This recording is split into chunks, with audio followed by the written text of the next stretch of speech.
Hey there, Josh Thomas, Academy Mortgage here. I just wanted to give you some quick update information on building credit, just like I told you I would. So there's kind of a good, better, best scenario.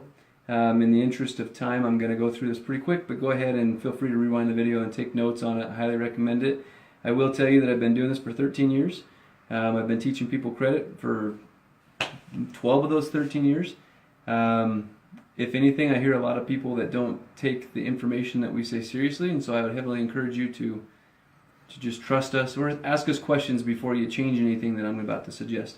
So there's the good, better, best. If you're if you have no credit at all and you need to rebuild or build credit, step one on a good thing to do would be to go ahead and go to the bank and apply for a credit card.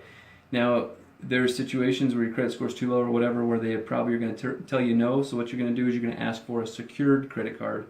A secured credit card is this. You give them $300, they give you $300 on a credit card, right? It's not too complicated.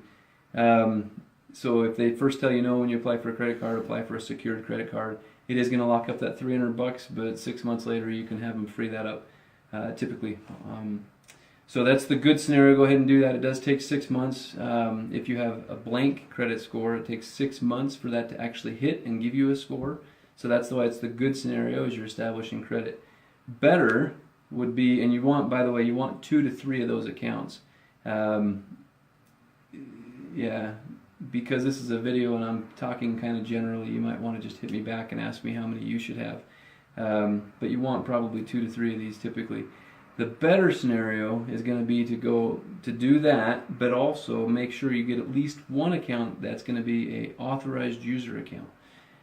So you have a friend, a family member, somebody else that has a good credit card with no debt on it or almost no debt on it, but it's an old account, and make sure it's a Visa or MasterCard. If they can make you an authorized user on that account, that will actually give you credit instantly. Typically it reports once a month, and so depending on when that account that they made you an authorized user on reports, it could be tomorrow, it could be 30 days from now, maybe they just did it. Whenever that information reports, it'll show up on your credit report as an account that you've had for however long that account's been open. And so again, that applies for Visa and MasterCard. Discover and American Express, they kind of do something different, so try not to use those ones for this purpose. So that's the good. That's the better, is if you do the authorized user. The best situation is if instead of doing authorized user, you actually become a full-on signer on that account. Be careful with this one. Be careful with both of them, frankly, because this is a real debt. Like if someone's offering to add you to their account, but they owe $5,000, that's now your debt, especially if you're a full-on signer. And so be mindful of that. Try to avoid that if possible. Ideally, if somebody has a credit card that they just don't use much at all, maybe it's an overdraft, credit protection, something like that on their checking account, that's the one that you want to have them add you to. And then in all 3 cases, this is how you move on now, is all 3 cases, when you get a card, a piece of plastic in your hand, go buy something that costs $20. Put it on the card, so you're borrowing the money against the card for $20. Don't pay it until after you get the bill in the mail. When you get the bill, don't pay it immediately. Pay it on the day that they say it's due.